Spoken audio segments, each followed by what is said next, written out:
ദൈവത്തിൻ്റെ അതിപരിശുദ്ധ നാമം മഹത്വം ഉണ്ടാകട്ടെ. എൻ്റെ പേര് ദാനം എന്നാണ്. എൻ്റെ ഭാര്യ, എനിക്ക് 2 മക്കൾ, അവരുടെ ഭാര്യ, അവർക്ക് 2 പേർക്കും കൂടി 4 കൊച്ചു പെൺമക്കൾ. ഇവർ നല്ല പകൽക്കാലത്തിൽ ഈ സന്ധ്യയോട് അടുക്കുന്ന സമയത്ത് എൻ്റെ ജീവിതത്തിൽ എൻ്റെ ദൈവം ചെയ്ത നന്മ മറ്റുള്ളവരുടെ മുമ്പിൽ സാക്ഷിപ്പാൻ തക്കവണ്ണം ദൈവം എന്നെ ഒരുക്കി അതിനോടുകൂടെ ക്രൈസ്റ്റ് ബ്ലസ്സസുമായിട്ട് ബന്ധപ്പെടുവാനും ഈ സാക്ഷ്യം മറ്റുള്ളവർക്കൊരു അനുഗ്രഹമായി തീരുവാൻ ദൈവസന്നിധിയിൽ ഞാൻ സമർപ്പിക്കുന്നു. ഞാനൊരു ക്രിസ്തീയ കുടുംബത്തിലാണ് ജനിച്ചു വളർന്നെങ്കിലും അപ്പനമ്മ ഞങ്ങൾ 7 മക്കളും. അതിൽ രണ്ടാമനായി ജനിച്ചു. വളരെ കഷ്ടതയിലൂടെയുള്ള ജീവിതയാത്രയായിരുന്നു. ഒന്ന് ജീവിതത്തിൽ വളരെ സാമ്പത്തികമായിട്ട് എൻ്റെ പപ്പയും അമ്മയും ഒക്കെ വളരെ ദാരിദ്ര്യമുള്ള ഒരു കുടുംബമായിരുന്നു. അതുകൊണ്ട് വിദ്യാഭ്യാസമൊന്നും പ്രതീക്ഷിക്കുന്ന തരത്തിൽ അവർക്ക് തന്നെ മുന്നോട്ട് കൊണ്ടുപോകാനോ എനിക്ക് അതുമായിട്ട് ബന്ധപ്പെട്ട് പഠിക്കുവാനോ ഒന്നും സാധിച്ചില്ല.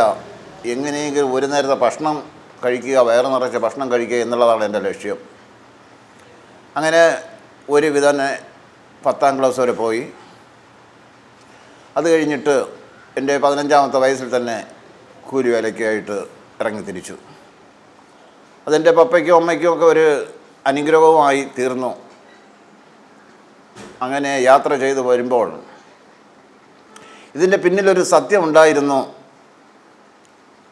ഈ 10ാം ക്ലാസ് കഴിഞ്ഞ് പുറത്ത് ജോലിക്കൊക്കെ പോകാൻ തുടങ്ങിയപ്പോൾ എൻ്റെ അകത്തെ സ്വഭാവം പുറത്തു വരുവാൻ തുടങ്ങി. ഞാൻ അന്നുവരെയും അപ്പനും അമ്മ പറയുന്ന വാക്കിനെല്ലാം അനുസരിച്ചുകൊണ്ട് നടന്നു. പക്ഷേ എൻ്റെ ചിന്തകളെല്ലാം പലതുമായിട്ട് മാറി ഈ ലോക വഴിയിലൂടെ യാത്ര ചെയ്യാൻ തുടങ്ങി. അപ്പോൾ അവർ കാര്യമായിട്ട് എന്നെ ഗുണദോഷിച്ചു. അതിലൊന്നും ഞാൻ വകവയ്ക്കില്ല. അവരുടെ മുമ്പിൽ നല്ല പിള്ളയായിട്ടും നടന്നു. എന്നാൽ അപ്പൻ എന്നോടൊരു കാര്യം പറഞ്ഞു, കുഞ്ഞായിരിക്കുമ്പോൾ നിന്നെ ദൈവവേലയ്ക്ക് വേണ്ടി ഞാൻ വളർത്താം എന്ന് സമർപ്പിച്ചിട്ടുണ്ട്. ഞാൻ അപ്പോൾ പറഞ്ഞ ഒരു സ്വരമുണ്ട്, ഈ കറുത്ത ബൈൻഡിട്ട പുസ്തകം എനിക്ക് ചുമക്കാൻ പറ്റില്ല. ആരാണോ ഈ ഉത്തരവാദിത്വം ഏറ്റുവ ആൾ തന്നെ അങ്ങ് ചെയ്തോളണം, ഇതെനിക്ക് ചെയ്യാൻ കഴിയില്ല എന്ന് പറഞ്ഞു. അങ്ങനെ ജീവിതം മുന്നോട്ട് പോയി. ഈ ലോക വഴിയിലൂടെ നടന്നു. എൻ്റെ ഇഷ്ടപ്രകാരം ജീവിച്ചു. എന്നാൽ അമ്മയ്ക്കും അപ്പനും എൻ്റെ സഹോദരങ്ങൾക്കെല്ലാം നല്ല പിള്ളയായിട്ട് പുറത്ത്. അങ്ങനെ ഞാൻ നമ്മുടെ ഒരു KNMS സംഘടനയിൽ ചേർന്നു. 2 സംഘടനയുടെ പ്രസിഡൻ്റായിട്ട് വർക്ക് ചെയ്തു കുറച്ച് നാളുകൾ. എൻ്റെ പിന്നിൽ കുറേ ചെറുപ്പക്കാരുണ്ട്. അതുകൊണ്ട് എനിക്ക് എന്തും ചെയ്യാനുള്ള ഒരു ധൈര്യവും അപ്പോഴുണ്ടായി. അങ്ങനെ ഇരിക്കുമ്പോൾ തന്നെ 1985 ഞാൻ വിവാഹമായി. 89 ആയ സമയത്ത് എൻ്റെ വയറിൻ്റെ വലതു ഭാഗത്തായിട്ട് ഒരു വേദന അനുഭവിക്കുവാൻ തുടങ്ങി. കുനിയാൻ പറ്റില്ല. കുനിഞ്ഞു കഴിഞ്ഞാൽ നിവർന്ന് നിൽക്കുവാൻ കഴിയില്ല. ആ തരത്തിൽ ഞാൻ ആകെ ക്ഷീണിതനായി. പെരിന്തള ആശുപത്രി മുതൽ തിരുവനന്തപുരം മെഡിക്കൽ കോളേജ് ആശുപത്രി വരെയും ചികിത്സ തേടി. അന്ന് ഡോക്ടർ അവിടെ മെഡിക്കൽ കോളേജിൽ ചില ദിവസത്തെ ചികിത്സ കഴിഞ്ഞപ്പോൾ അന്ന് ഞാൻ കുടുംബമൊക്കെ ആയി. എനിക്ക് 2 മക്കളുമായി. 2 ആൺമക്കൾ ദൈവം തന്നു. അങ്ങനെ ഇരിക്കുമ്പോൾ ഡോക്ടർ പറഞ്ഞു, അടുത്ത മാസം 5-ാം തീയതി ഒരു ഓപ്പറേഷൻ വേണം, അതിന് 3-ാം തീയതി നീ ഇവിടെ അഡ്മിറ്റ് ചെയ്യണമെന്ന് പറഞ്ഞൊരു ഡേറ്റും തന്ന് എന്നെ വീട്ടിലയച്ചു. വീട്ടിൽ വന്നാൽ കട്ടിലിൽ കിടക്കുമ്പോൾ എന്നെ ഒരാൾ താങ്ങി കിടത്തണം. എഴുന്നേൽക്കേണ്ടുന്ന സമയത്ത് ഒരു ചെറിയ താങ്ങിയാൽ ഞാൻ സന്തോഷമായിട്ടിരിക്കും. ഈ വയറ്റിൻ്റെ വേദന കൊണ്ട് ഞാൻ അന്ന് ചെയ്തുകൊണ്ടിരുന്ന പണി ഈ മരം അറുക്കുന്ന ജോലിയാണ്. ഇറച്ചപ്പണിയായിരുന്നു. ഡോക്ടർ പറഞ്ഞു, ഇനി ഒരിക്കൽ കാരണവശാലും ഈ പണിയൊന്നും ചെയ്യാൻ പറ്റില്ല എന്ന് പറഞ്ഞു. ഈ 89-ലാമൊക്കെയാണ്. അങ്ങനെ ഇരിക്കുമ്പോൾ ജീവിതത്തിൽ കീറാമുട്ടിയായിട്ട് 1-2 വിഷയങ്ങൾ കൂടി എൻ്റെ ഭവനത്തിൽ വന്നു.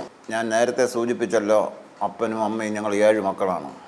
അന്നത്തെ സാഹചര്യം അനുസരിച്ച് എൻ്റെ ഒരു സഹോദരിയെ അയച്ചത് ഒരു അക്രൈസ്തവ കുടുംബത്തിലാണ്. അവർ ശരിക്കും സഭയുമായിട്ടൊരു ബന്ധമില്ലാത്ത ഒരു കുടുംബമായിരുന്നു. ഈ ലോകത്തിലെ ദൈവങ്ങളുടെ പിറകെ പോയ ഒരു മനുഷ്യനായിരുന്നു ആ മനുഷ്യൻ. എന്നാൽ അദ്ദേഹം എൻ്റെ സഹോദരിയെ വിവാഹം കഴിക്കുവാൻ വേണ്ടി പള്ളിയിൽ ചേർന്നു വന്നെങ്കിലും ഓരോ വർഷം ആകുമ്പോൾ ജനുവരി മാസത്തിൽ അദ്ദേഹത്തിന് അബോധാവസ്ഥയിലാവും. അദ്ദേഹം പറയുന്ന ഒരു സ്വരമുണ്ട് ആ സമയത്ത്, എനിക്ക് പൂവ് വേണം എന്ന് പറഞ്ഞുകൊണ്ട് അബോധാവസ്ഥയിലാവും. അവിടെ കിടന്ന് ബഹളം വയ്ക്കാൻ തുടങ്ങും. ബഹളം വെച്ച് ആർക്കും അദ്ദേഹത്തെ അടക്കുവാൻ കഴിയാത്തവണ്ണം പൈശാചികമായിട്ട് അദ്ദേഹം തകരും. പക്ഷേ അദ്ദേഹത്തിൻ്റെ ജീവിതത്തിൽ ദൈവവുമായിട്ട് ബന്ധപ്പെടണമെന്ന് ആഗ്രഹമുണ്ട്. പക്ഷേ മുന്നോട്ട് പോകാൻ കഴിയില്ല. പലപ്പോഴും പറയും, എന്നെ സമ്മതിക്കുന്നില്ല, ഞാൻ ചർച്ചിൽ വന്നു കഴിഞ്ഞാൽ എന്നെ രാത്രി കിടന്നുറങ്ങാൻ സമ്മതിക്കുന്നില്ല എന്ന് പറഞ്ഞ് അദ്ദേഹം ഉപദ്രവിക്കും എന്ന് അദ്ദേഹം നല്ല മനസ്സോടെ പറയുമായിരുന്നു. എന്നാൽ ഈ പിശാച് ഈ ശരീരത്തു നിന്ന് പോകുന്ന സമയത്ത് ഒരു കാര്യം പറഞ്ഞിട്ട് പോകും, ഞാൻ ഇനി 2 മണിക്കൂർ കഴിഞ്ഞ് വരും, അല്ലെങ്കിൽ 4 മണിക്കൂർ കഴിഞ്ഞ് വരും എന്ന് പറഞ്ഞിട്ട് പോയിക്കഴിഞ്ഞാൽ അതുവരെയും ഒരു ബോഡി അല്ലെങ്കിൽ ഒരു വസ്തു, ജീവനില്ലാത്ത വസ്തുവിനെ എടുത്ത് കിടത്തിയാൽ ഏതവസ്ഥയിൽ കിടക്കുമോ അതേ അനുഭവത്തിൽ കിടക്കും. അങ്ങനെ ഒരു ദിവസം രാത്രി 8 മണിയായപ്പോൾ പറഞ്ഞു, നാളെ രാത്രി 8 മണിക്ക് ഞാൻ ഇനി മടങ്ങി വരുമെന്ന് പറഞ്ഞിട്ട് ഈ വ്യക്തിയുടെ ശരീരത്തിൽ നിന്ന് ഈ പിശാച് മാറി. അന്ന് എൻ്റെ ഒരു കണ്ണ് തുറക്കപ്പെട്ടു എന്ന് വേണം പറയാൻ. ഞാൻ പറഞ്ഞല്ലോ, ഞാൻ അന്ന് ആശുപത്രി ചികിത്സയിലിരിക്കുകയാണ്. അടുത്ത മാസം 5-ാം തീയതി ഓപ്പറേഷൻ, അതിനുള്ള വിധേയമായ തുണ്ടുമായിട്ടൊക്കെ ഇരിക്കുകയാണ്. എനിക്ക് ഇദ്ദേഹം ഇനി 24 മണിക്കൂർ ഭക്ഷണം കഴിക്കില്ല, നമ്മോട് സംസാരിക്കില്ല, ഒരു മരിച്ച ഒരു അവസ്ഥയിൽ കിടക്കണമല്ലോ എന്നുള്ള വിഷമം എൻ്റെ മനസ്സിൽ കയറിയിട്ട് ഞാൻ എൻ്റെ ഭാര്യയോട് പറഞ്ഞു, അമ്മയോടും അപ്പനോടൊക്കെ പറഞ്ഞു, ഞാനൊരു കാര്യം തീരുമാനം എടുക്കാൻ പോവുകയാണ്.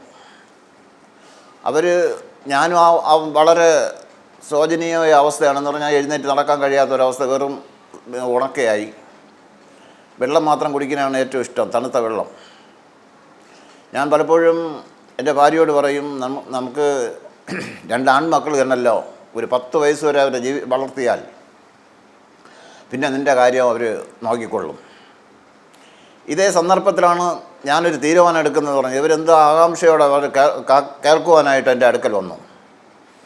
ഞാൻ പറഞ്ഞു, ഒരു ജീവിക്കുന്ന ദൈവമുണ്ടെങ്കിൽ ഇപ്പോൾ വിടുവിക്കും, വിടുവിച്ചാൽ നാളെ മുതൽ ഞാൻ കർത്താവിനെ സാക്ഷിക്കും. എൻ്റെ മുൻ പശ്ചാത്തലം അനുസരിച്ചും എൻ്റെ പപ്പയോട് പറഞ്ഞതനുസരിച്ച് ഞാൻ സുവിശേഷ വേല ചെയ്യേണ്ടവനല്ല. കർത്താവ് വിടുവിച്ചാൽ ഒരു ജീവിക്കുന്ന ദൈവമുണ്ട്, അഥവാ വിടുവിച്ചില്ല എങ്കിൽ നാളെ മുതൽ ഞാൻ ഈ പിശാചിൻ്റെ പുറകിൽ പോകും. ഒരു വെല്ലുവിളിയായിട്ട് ഏറ്റെടുത്തു. അതിനുശേഷം അദ്ദേഹത്തിൻ്റെ മുമ്പ് പ്രാർത്ഥിക്കുവാനായിട്ട് തുടങ്ങി. പ്രാർത്ഥിക്കുവാനെന്ന് അറിഞ്ഞുകൂടാ. അതുവരെയും പള്ളിയിൽ പോകുമെന്നുള്ളതല്ലാതെ പ്രാർത്ഥനയെക്കുറിച്ചോ മറ്റൊരു വിഷയവുമില്ല, ഒരു വിശ്വാസവുമില്ല. ഇതൊക്കെ ഇതുകൊണ്ട് ഉപജീവിക്കുന്നവരാണെന്നാണ് ഞാൻ വന്നവരെയും പറഞ്ഞു വെച്ച് മറ്റുള്ളവരെ കാണുമ്പോൾ പറയുന്നത്. പ്രാർത്ഥിക്കുവാൻ തുടങ്ങി. കരയുവാൻ മാത്രമേ കഴിഞ്ഞുള്ളൂ. എനിക്ക് തോന്നുന്നു 5-7 മിനിറ്റ് കരഞ്ഞു. കരഞ്ഞതിന് ശേഷം എൻ്റെ അപ്പൻ വന്നു എന്നോട് പറഞ്ഞു, മക്കളിഞ്ഞ് പോരെന്ന് പറഞ്ഞു. ഞാൻ വളരെ നിരാശയോടുകൂടെയോ എന്തോ ഫ്രണ്ട് റൂമിൽ വന്ന് കസേരയിലിരിക്കുമ്പോൾ ഈ മനുഷ്യൻ എഴുന്നേറ്റ് വന്ന് എന്നോട് ചോദിച്ചു, എന്തിനാ അളിയാ കരയുന്നതെന്ന്. ഞാൻ ആദ്യം കരഞ്ഞതിനേക്കാൾ ശക്തിയായിട്ട് വീണ്ടും കരഞ്ഞു. ആദ്യം കരഞ്ഞത് സങ്കടം കൊണ്ടുള്ള കരച്ചിയും രണ്ടാമത് കരഞ്ഞത് സന്തോഷം കൊണ്ടുള്ള കരച്ചിയും. ഒരു ജീവിക്കുന്ന ദൈവമുണ്ടെന്ന് ഇപ്പോൾ വെളിപ്പെടുത്തിയല്ലോ, ഇന്നലെ വരെ ഉണ്ടായിരുന്ന എൻ്റെ ആ വിഷയത്തിൽ നിന്നൊരു നീക്കുപോക്ക് കിട്ടിയല്ലോ എന്നുള്ള സന്തോഷത്താൽ കരയുവാൻ തുടങ്ങി. കരഞ്ഞ് സുഖമായിട്ട് കിടന്നുറങ്ങി. രാവിലെ ഞാൻ എഴുന്നേറ്റപ്പോൾ അന്ന് വരെ എന്നെ ആരെങ്കിലും താങ്ങി എഴുപ്പിക്കുന്ന സ്ഥലത്ത് ഞാൻ സ്വതവേ എഴുന്നേറ്റു. ഏകദേശം ഒരു 1.5 കിലോമീറ്റർ ദൂരം വരും. അദ്ദേഹം ഇന്ന് ആ ദൈവദാസൻ നിദ്ര പ്രാപിച്ചു. തോട്ടവരത്ത് യേശുദാനം എന്ന് പറയുന്ന ഒരു ദൈവദാസൻ. എനിക്ക് രാവിലെ എനിക്ക് തോന്നി അദ്ദേഹത്തിൻ്റെ കൂടെ ചെന്ന് പറയണം ഈ കാര്യങ്ങൾ. അദ്ദേഹം എന്നോട് കൊണ്ടുപോകുമെന്ന് ചോദിക്കണം. ഞാൻ ഈ 1.5 കിലോമീറ്റർ അങ്ങ് നടന്നങ്ങ് പോയി. എനിക്കൊരു ക്ഷീണവും തോന്നിയില്ല. അദ്ദേഹത്തിൻ്റെ വീട്ടിൽ ചെന്ന് രാവിലെയാണ്, ഒരു 7 മണിക്കകത്തേ ആയുള്ളൂ. അദ്ദേഹം അവിടെ ഇരിക്കുമ്പോൾ ഞാനിങ്ങനെ കാര്യം പറഞ്ഞു. അദ്ദേഹം മിലിറ്ററിക്കാരനായിരുന്നു. ഞാൻ പറഞ്ഞു, സാർ എന്നെ കൂടി കൊണ്ടുപോകുമോ? ഞാൻ കുറച്ച് നാൾ കൂടി സാറിൻ്റെ കൂടെ നടക്കാമെന്ന് പറഞ്ഞു. അങ്ങനെ 90-ലാണ് ഈ കർത്താവിനെ ഞാൻ കണ്ടുമുട്ടാൻ ഇടയായത്. പിന്നെ എൻ്റെ ജീവിതത്തിലൊരു ഓരോ ദിവസങ്ങളും ചിലപ്പോൾ കഷ്ടതയും നിരാശയും ഭാരമൊക്കെ വരും. എന്നിരുന്നാലും ഞാനൊരു തീരുമാനമെടുത്തു, കർത്താവെ, ഏത് പ്രതിസന്ധി വന്നാലും എന്നെ വിടുവിച്ച ദൈവത്തിൽ നിന്നും ഞാൻ ഒരിക്കലും അകന്നു പോവുകയില്ല.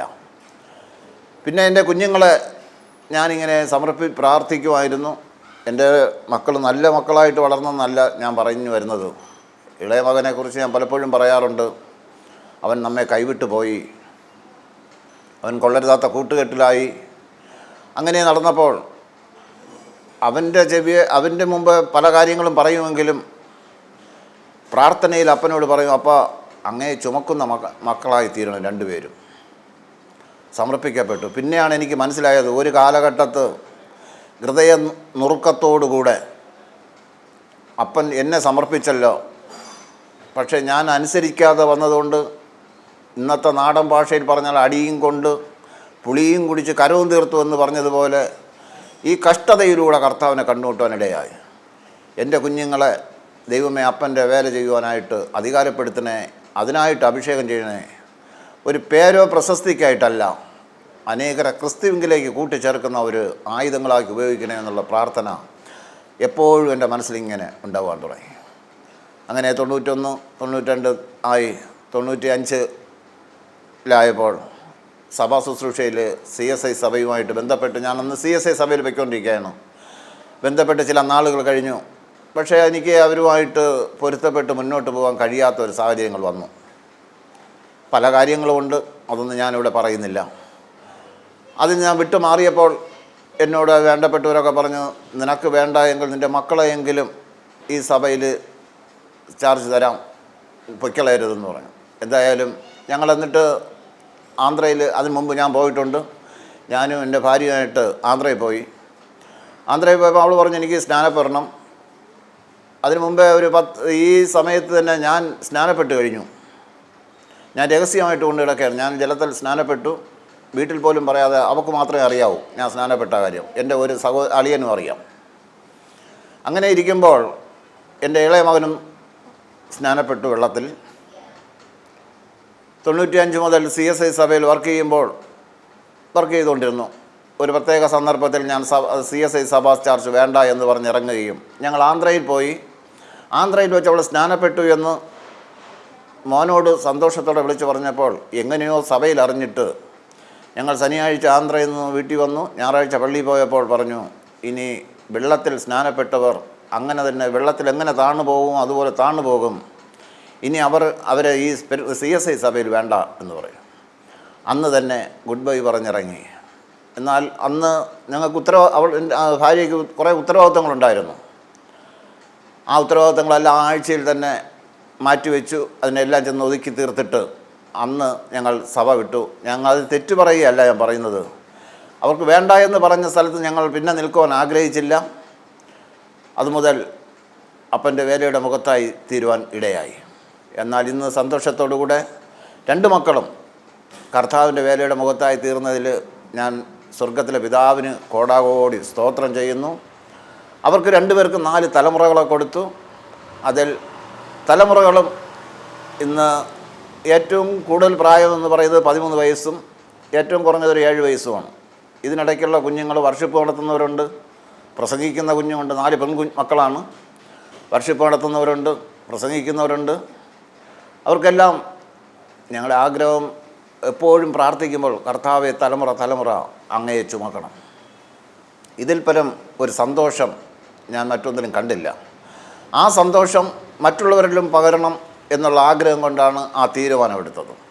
അപ്പോൾ എൻ്റെ വഴിത്തിരിവ് ദൈവസന്നിധിയിലെടുത്ത ഉടമ്പടി, ജീവിക്കുന്ന ദൈവമുണ്ടെങ്കിൽ ഇപ്പോൾ വിടിവിക്കും, ഇല്ല എങ്കിൽ നാളെ മുതൽ ഞാനും പിശാചിൻ്റെ പുറകിൽ പോകും. പിശാചിനാണല്ലോ ശക്തി, എങ്കിൽ ഞാൻ പിശാചിൻ്റെ പുറകിൽ പോകും. ഇതാണ് എൻ്റെ തീരുമാനമായിരുന്നത്. ആ തീരുമാനത്തിന് എൻ്റെ സ്വർഗത്തിലെ പപ്പ മാറ്റി എഴുതി.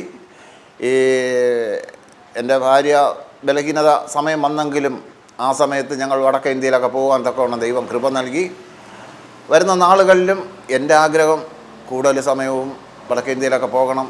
ഞങ്ങളൊരു ഡേറ്റ് ഫിക്സ് ചെയ്ത് കഴിഞ്ഞു. ഞാനും ഭാര്യയും എൻ്റെ മൂത്ത മകനും കുടുംബവുമായിട്ട് വീണ്ടും വടക്കേ ഇന്ത്യയിൽ പോകാനായിട്ടുള്ള ഒരു ഡേറ്റ് ഫിക്സ് ചെയ്ത് അങ്ങ് വച്ചിരിക്കുകയാണ്. ഞാൻ എന്തിനു പറഞ്ഞെന്ന് കേട്ടാൽ, പ്രിയ ദൈവമക്കളെ, നമ്മളിലൂടെ മറ്റുള്ള ഒരു വ്യക്തിയെങ്കിലും ഈ നല്ല സാക്ഷ്യം ഉള്ളവരായി ജീവിക്കണം. അതിനപ്പുറമായിട്ട് ഈ ലോകത്തിൽ എന്തൊക്കെ തന്നെ നേടിയാലും ശരി, അതൊന്നും നമ്മോട് കൂടെ വരികയില്ല. നമ്മൾ ഹൃദയ നുറുക്കത്തോടുകൂടെ, സങ്കീർത്തനക്കാരൻ പറഞ്ഞതുപോലെ, സങ്കീർത്തനം 34:18 പറഞ്ഞതുപോലെ, ഹൃദയം നുറുങ്ങിയവർക്ക് യഹോവ സമീപസ്ഥൻ, മനസ്സ് തകർന്നവരെ അവൻ രക്ഷിക്കുന്നു. ജീവിതത്തിൽ തകർന്നു പോകേണ്ടുന്ന അനവധി സന്ദർഭങ്ങൾ ജീവിതത്തിൽ കടന്നു വന്നു. ആ സന്ദർഭങ്ങളിലെല്ലാം ദൈവം അത്ഭുതകരമായിട്ട് വഴി നടത്തി.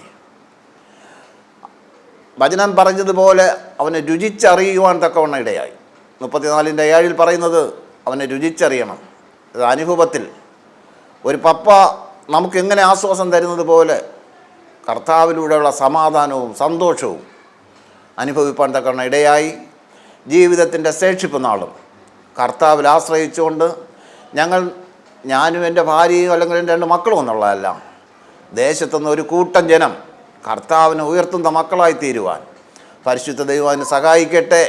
പേരും പുകഴ്ചയും പ്രശസ്തിയും എല്ലാം സ്വർഗത്തിലെ പപ്പയ്ക്ക്.